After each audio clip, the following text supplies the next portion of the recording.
acabará por desaparecer.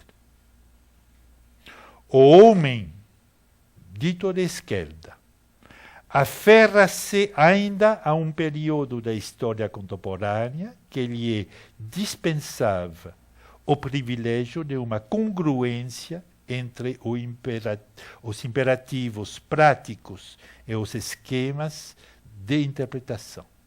Essa frase é importante, porque toca diretamente ao Sartre. O homem dito de esquerda é o homem que ainda crê na história, que ainda crê numa época que dispensava o privilégio de uma congruência entre os imperativos práticos e os esquemas de interpretação.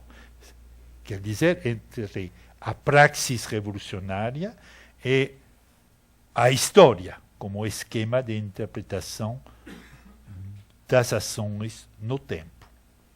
Retomando a frase do Lévi-Strauss, talvez essa idade de ouro da consciência histórica já esteja terminada. E que possa, pelo menos, conceber essa eventualidade, prova que se trata apenas de uma situação contingente, como poderia ser a focagem fortuita de um instrumento óptico do qual a objetiva e o foco se movimentassem um em relação ao outro. De repente, tem um momento onde constitui uma imagem, mas o resto do tempo não tem essa convergência entre a objetiva e o foco. Termina Lévi-Strauss, ainda estamos em dia com a Revolução Francesa. Mas, ou estaríamos com a Fronde, se tivéssemos vivido antes? E como já é o caso para a segunda, a primeira logo deixara de nos oferecer uma imagem coerente pela qual nossa ação possa ser modelada. O Lévi-Strauss está argumentando sobre não o fim da história, mas o fim da possibilidade de pensar a história conforme o modelo com o qual a cultura francesa em particular, mas a cultura ocidental em geral, tem vivido durante 2 séculos.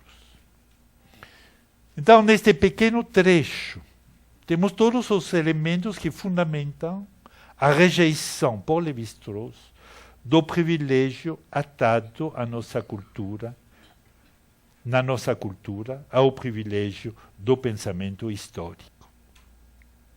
Lévi-Strauss fala enquanto etnólogo e diz claramente que ele respeita a história, respeita o pensamento histórico, que ele reconhece o quanto é necessário para poder atuar, mas que não por isso se trata a construção histórica é verdadeira.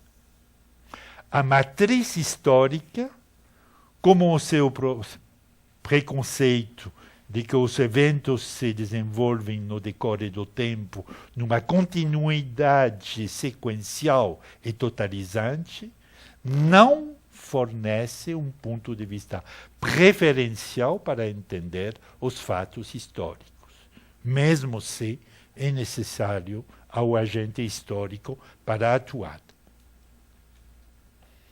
O fato histórico constitui, pois, uma construção a posteriori. Reconstrução essa que parece necessária ao historiador, conforme a sua ideologia da continuidade do tempo.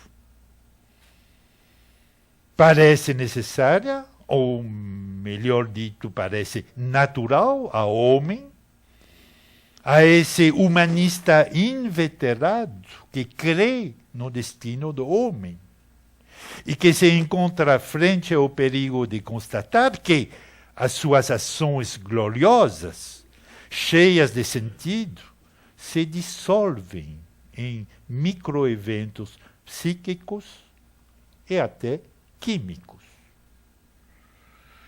que são bem longe de constituir uma ação, no sentido nobre da palavra, uma praxis, diria Sartre, da qual o homem poderia se valer, da qual ele poderia ficar orgulhoso. Lhe é preciso reconhecer, constatar, que tudo se resolve no infinitamente pequeno, atômico, nas humores e nos contatos elétricos que percorrem nossos cérebros. Bom, após essa demolição, deconstrução do saber histórico, Lévi-Strauss propõe uma nova revolução copernicana, fazendo, como ele diz, da história uma verdade situada, quer dizer, nada mais que um mito. O mito pertence ao campo da crença, das ilusões inevitáveis, mas que não por isso constituem verdades. Todos esses eventos que marcaram os anos 50 e que tentei juntar para desenhar esse retrato do período, põem a visão histórica ocidental em questão.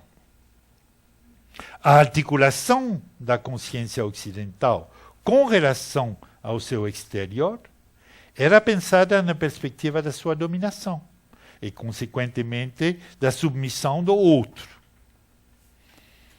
Essa submissão não necessariamente era uma violência exercida sobre o outro. Se tratava mais bem de um processo lógico de evolução, no marco do qual os sobressaltos da história nada mais significavam que essa negatividade de tipo hegeliano que faz com que a história avance.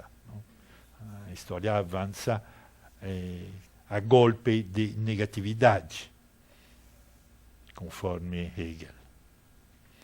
A lógica da totalização histórica, tal como fantasiada pela consciência ocidental e maravilhosamente tematizada por Hegel na sua fenomenologia do espírito, tem como fundamento a integração do outro, da alteridade, a integração que é, ao mesmo tempo, uma negação dinâmica e produtiva. Para Hegel, a alteridade é nada mais que um momento, o momento da negatividade. Na história do ser ocidental, momento da realização do espírito na história do mundo. Este projeto ocidental, este grande narrado, como fala Jean-François Lyotard, les grands récits, este grande narrado hegemônico, tomou uma forma exemplar no discurso colonialista francês da Terceira República. Ele consistia, de um lado, num discurso generoso, humanista, herdado do século das luzes, né? A história do progresso, mas do outro lado, porém, ficava necessariamente ligado a uma prática de violência e de dominação. Esse discurso fazia do outro, do selvagem, do colonizado, um ser que, por força da história, tinha vocação a ser finalmente integrado à nação, a integrar, pois, a história, tal como escrita pelo colonizador, pela sua filosofia, e pelas suas armas, numa perspectiva emancipadora e integradora. Agora, a novidade do pensamento relativista proposto por Lévi-Strauss, que se generaliza a partir dos anos 60, é de romper radicalmente com essa história de cunho hegeliano e também saltiriano. E por isso que Lévi-Strauss ataca tão diretamente o conceito da história totalizante na obra de Sartre. A partir do momento em que se reconhece que as formas do pensamento que organizam as sociedades nunca chegam a constituir um pensamento e uma vontade organizadora da história, a partir dessa evidência revolucionária para nosso pensamento, fica evidente que os acontecimentos históricos são fundamentalmente de natureza inconsciente. E, portanto, eles não têm sujeito. Aplicamos agora essa tese. Essa tese é o contexto dos anos 60. O que Émile Durkheim descreve como um projeto republicano de emancipação e integração para os povos colonizados, na lógica do projeto de progresso da humanidade desenvolvido de Condillac até Auguste Comte, e que 50 anos depois, mas numa mesma lógica, Sartre descrevia como um projeto revolucionário de liberação, de repente aparece abandonado a um destino sem lógica, aparece a consciência como puro ludião, efeito do puro acaso. Aqui se constata o fim da fenomenologia do espírito como racionalidade da história.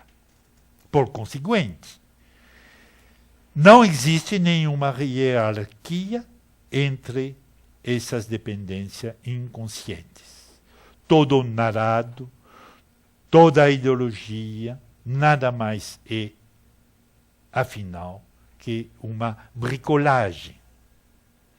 Tal é a tese defendida por Lévi-Strauss em 1962, no seu livro O Pensamento Selvagem, que podemos ler como uma resposta à posição dialética hegelo-marxista de Sartre, tal como exposta na Crítica da Razão Dialética. No entanto, seria errado considerar a Sartre como um representante da antiga filosofia racionalista. Se ele sempre afirma a responsabilidade, a necessidade de escolher, a liberdade de atuar, ele sabe perfeitamente que essa liberdade está rigorosamente determinada por várias estruturas. Estruturas sociais, classes, família. Lembro o livro maior de crítica literária de Sartre, dedicado ao Flaubert, El Idiota da Família, onde esse aspecto, análise da relação entre o sujeito, a família e a classe, é extraordinariamente bem desenvolvidas, mas também estruturas político-ecológicas, como a cidade, a região, a nação, e, finalmente, determinadas pelas estruturas mais fundamentais, as da linguagem, enquanto código de comunicação, que pressupõe a repetição para assegurar o entendimento. Sartre defende uma posição que ele daria da fenomenologia, através de Husserl e Heidegger. A consciência não domina. A consciência sartriana não é uma consciência dominante. A consciência não domina o mundo. Todo ao contrário. Ela surge. Surge no homem como efeito do mundo, como contraponto do mundo. Ela não contempla o mundo desde as alturas de suas certezas. Ela se revela, ao contrário, no gesto pelo qual o mundo a ela se revela. Por isso ela se encontra, como disse o próprio Sartre, em situação. O mundo não é simplesmente aqui, frente a mim. O mundo surge, existe, se dá à consciência. Ele aparece. Sendo assim, Sartre não é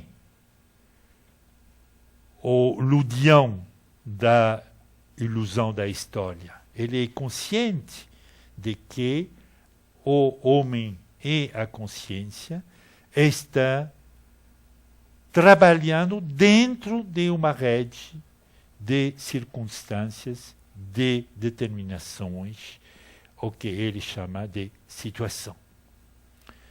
Tomamos agora, de uma certa maneira, a resposta de Sartre a Lévi-Strauss. Bom, é o contrário, é Lévi-Strauss que escreve após Sartre. Sartre escreve. É uma questão que formulo, uma única. Uma única questão, como para Lévi-Strauss também tinha só uma questão. Temos hoje, a questão é essa, temos hoje os meios de constituir uma antropologia estrutural e histórica. Ela encontra o seu lugar no interior da filosofia marxista, porque, como veremos mais adiante, disse Sartre, considero o marxismo como a insuperável filosofia do nosso tempo, e porque julgo a ideologia da existência e seu método compreensivo como um território encravado no próprio marxismo, que a engendra e a recusa ao mesmo tempo. Antes de ler mais para frente, duas anotações sobre esse texto. Sartre insiste sobre o fato de que a sua posição recebe o seu sentido de ser uma questão para hoje. Então, a questão, sempre, para Sartre, é uma questão ligada às circunstâncias atuais. Tal como o marxismo é a filosofia insuperável do nosso tempo, é uma filosofia de um tempo, do nosso tempo. Talvez que fora do nosso tempo, o marxismo é superável. Então ele insiste permanentemente sobre essa determinação histórica do pensamento. Essa insistência relativiza evidentemente a pertinência da tese. É uma tese para hoje, tal como o marxismo é a filosofia hoje insuperável, nas circunstâncias dos anos 50 e 60. Será que isso pode se valer do nome de verdade? Porque é a questão entre Lévi-Strauss e Sartre. Se trata ou não de verdade? Também temos que anotar que Sartre utiliza a palavra ideologia para designar o existencialismo e sua metodologia compreensiva. sendo uma parte do marxismo, a noção de ideologia, usada aqui, remete à relatividade dos interesses de certos grupos de classe, como desenvolvi no começo do seminário de hoje. Então, mais uma vez, se tem uma verdade, se trata de uma verdade temporal, local. Lemos o trecho seguinte. Assim, tomei como estabelecido em questões de método, que uma totalização está perpetuamente em curso como história e como verdade histórica. A partir desse pressuposto fundamental, tentei mostrar os conflitos internos da antropologia filosófica e pude, em alguns casos, esboçar, no terreno metodológico que escolhera, as soluções provisórias destas dificuldades. Mas, é aqui o ponto, é evidente que as contradições e suas superações sintéticas perdem toda a significação e toda a realidade sem a história e a verdade não são totalizantes. Se, como pretendem os positivistas, há histórias e verdades. Pareceu-me, pois, no próprio momento em que redigia esta primeira obra, abordar, enfim, o problema fundamental: há uma verdade do homem? Interrogante. Como anunciado, fim de cita do Sartre, como anunciado pelo próprio Lévi-Strauss, o texto do Pensamento Selvagem, que temos analisado, aparece como uma resposta às questões levadas por Sartre na crítica da razão dialética. Os dois filósofos estão de acordo sobre quase todos os pontos metodológicos. A metodologia sartriana, aos olhos de Lévi-Strauss, está perfeita, muito boa. Até o ponto que o Lévi-Strauss afirma que a maneira de trabalhar, de pesquisar, de analisar os comportamentos, as ações históricas e psicológicas poderia muito bem servir de modelo para o etnólogo. Não, o ponto onde esses dois divergem é a questão da definição da verdade, não da metodologia. Para Sartre, uma verdade histórica, e, portanto, limitada no tempo e dependente de uma situação, é plenamente uma verdade. Se trata de uma verdade para o sujeito das praxis históricas?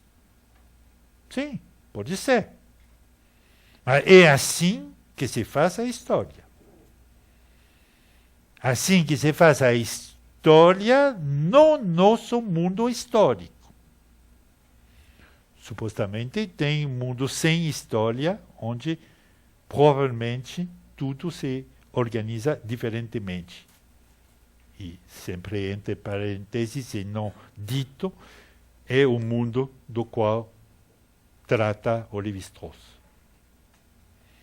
Tem ilusão nessa crença na possibilidade de fazer a sua história? Tem, talvez, mas não tem outro acesso à história. Sobre o assunto da definição filosófica da verdade, Lévi-Strauss fica do seu lado numa posição totalmente oposta.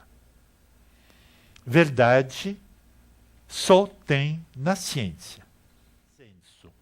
O dissenso, o desacordo, reside na definição da verdade. Lévi-Strauss pretende que, de perto, não tem verdade, e que, por conseguinte, não tem verdade nenhuma do homem, né? Porque, por definição, somos perto dos homens.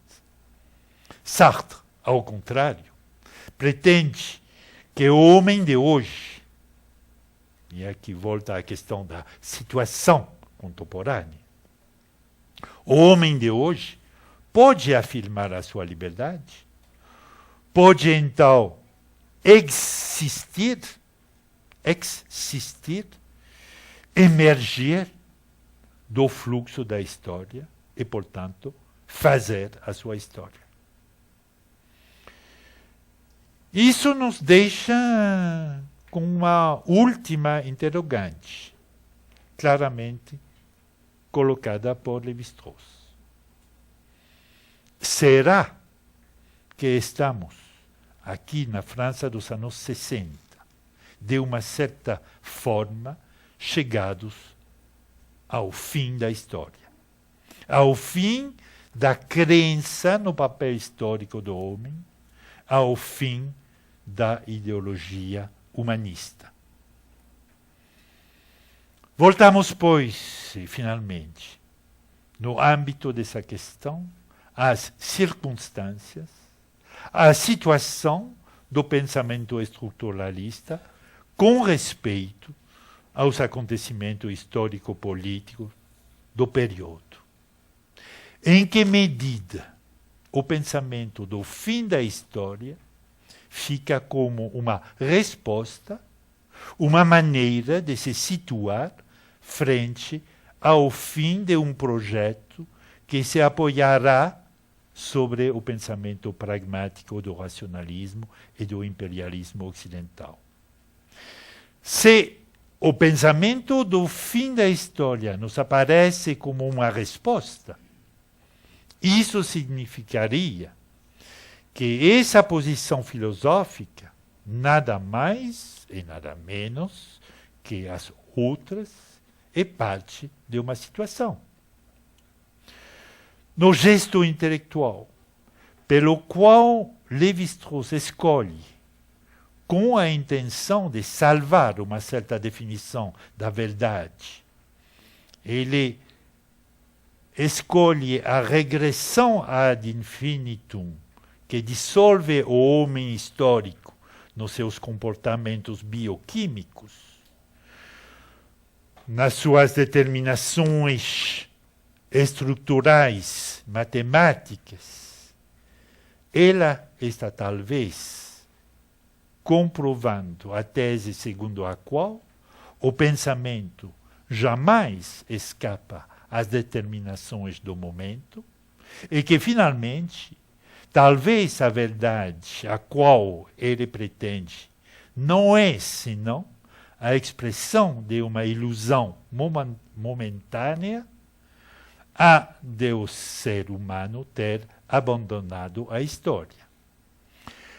Nessa pergunta temos muitos interrogantes, os quais tentaremos esclarecer a continuação, mas é certo que a ideologia, porque estou caracterizando o estruturalismo a esse nível como ideologia, a ideologia estruturalista terá um fim, esse fim será no final dos anos 60, e teremos que ver como esse fim vai surgir não só dos acontecimentos históricos, mas também do pensamento dos filósofos e teóricos que trabalharam durante os anos 60.